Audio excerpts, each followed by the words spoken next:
जय श्री राधे कृष्ण दोस्तों। जीवन एक युद्ध भूमि है, कभी परिवार के साथ संघर्ष, कभी समाज के साथ, तो कभी अपने ही मन के भीतर चलने वाला युद्ध। ऐसे में हमें चाहिए एक ऐसा मार्गदर्शन जो हर परिस्थिति में हमें सही राह दिखाए।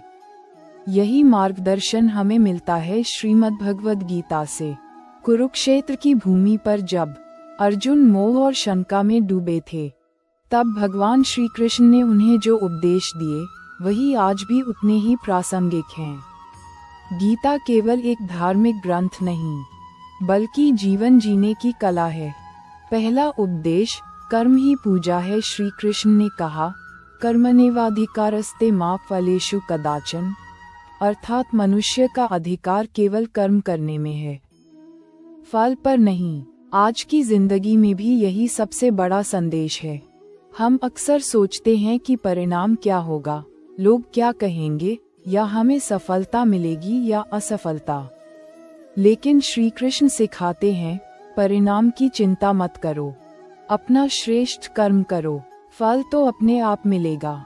दूसरा उपदेश आत्मसंयम ही असली शक्ति। अर्जुन युद्ध से भागना चाहते थे, लेकिन श्री कृष्ण ने कहा, आत्मान रथेन विद्धि शरीर रथमेव तु, अर्थात आत्मा सारथी है और शरीर रथ। यदि सारथी यानी मन स्थिर और संयमित रहेगा तो जीवन की गाड़ी सही दिशा में चलेगी।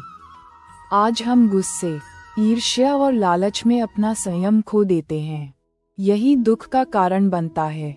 गीता सिखाती है, जो व्यक्ति अपने मन को जीत लेता है वही सच्चा विजेता है। तीसरा उपदेश भक्ति और श्रद्धा का महत्व। भगवान ने कहा, भक्त्या माम विजानाति यावान्यश्चास्मि तत्वतः, अर्थात केवल भक्ति और श्रद्धा से ही मुझे जाना जा सकता है। इसका मतलब है कि जीवन में चाहे कितनी भी मुश्किलें आएं, अगर आपके मन में आस्था है तो आप कभी अकेले नहीं हैं। भक्ति केवल पूजा पाठ तक सीमित नहीं है, बल्कि भक्ति का अर्थ है ईमानदारी, सच्चाई और प्रेम से अपने कर्म करना। चौथा उपदेश जीवन और मृत्यु का सत्य। श्री कृष्ण ने अर्जुन से कहा, न जायते म्रियते वा कदाचित, आत्मा कभी जन्म नहीं लेती और कभी मरती नहीं। हम जिस शरीर को अपना मानते हैं वह अस्थायी है, असली सत्य है आत्मा जो शाश्वत है। आज जब हम किसी अपने को खो देते हैं तो टूट जाते हैं, लेकिन गीता हमें धैर्य देती है। वह कहती है, मृत्यु अंत नहीं है, ये केवल एक नया आरंभ है। पांचवा उपदेश निष्काम भाव से सेवा। श्री कृष्ण ने समझाया, सच्चा सुख तभी मिलता है जब हम अपने कर्म को दूसरों की भलाई से जोड़ते हैं।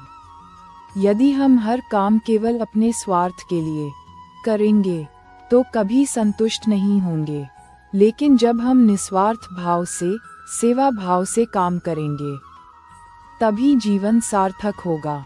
छठा उपदेश सफलता का असली रहस्य। आज हर कोई सफलता चाहता है, लेकिन सफलता का रहस्य गीता पहले ही बता चुकी है। योगः कर्मसु कौशलम, अर्थात योग है कर्मों में कुशलता। यदि हम एकाग्र होकर पूरी लगन और ईमानदारी से काम करेंगे तो असफल होना असंभव है, सफलता अपने आप आएगी। सातवां उपदेश वर्तमान में जीना। हम अक्सर अतीत में फंसे रहते हैं या भविष्य की चिंता करते हैं, लेकिन श्री कृष्ण कहते हैं, अतीत बीत चुका है, भविष्य अभी आया नहीं, हमारे हाथ में केवल वर्तमान है। यही कारण है कि गीता हमें सिखाती है, वर्तमान को ही सर्वोत्तम बनाओ। जब आज अच्छा होगा तो कल अपने आप अच्छा होगा। आठवां उपदेश कठिनाइयों से भागो मत। अर्जुन युद्ध से भागना चाहते थे, लेकिन कृष्ण ने कहा, क्षत्रिय धर्म से पीछे हटना पाप है। जीवन में जब मुश्किलें आएं तो उनसे भागो मत, उन्हें स्वीकारो और साहस के साथ सामना करो, क्योंकि हर समस्या अपने साथ एक अवसर भी लाती है। नौवां उपदेश समान भाव रखना। गीता कहती है, विद्या विनय संपन्ने ब्राह्मणे गवी हस्तिनी, शुनि चैव श्वपाके च पंडिताः समदर्शिनः, अर्थात ज्ञानी व्यक्ति ब्राह्मण, गाय, हाथी, कुत्ते या चांडाल सभी में एक समान आत्मा देखता है।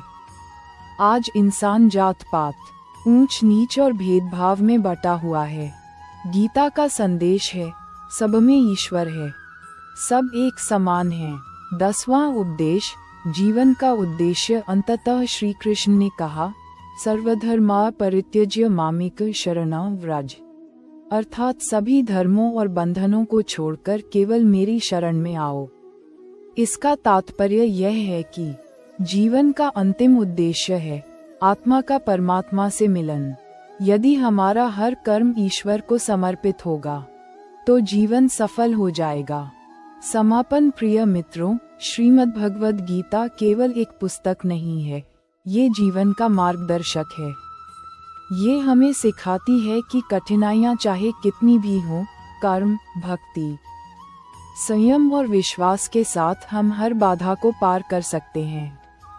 तो आओ, आज हम प्रतिज्ञा करें कि अपने जीवन में आलस्य को त्यागेंगे, हर परिस्थिति में सकारात्मक रहेंगे, निष्काम भाव से कर्म करेंगे और ईश्वर पर अटूट विश्वास रखेंगे। यही गीता का सार है, यही जीवन का सार है। जय श्री राधे कृष्ण।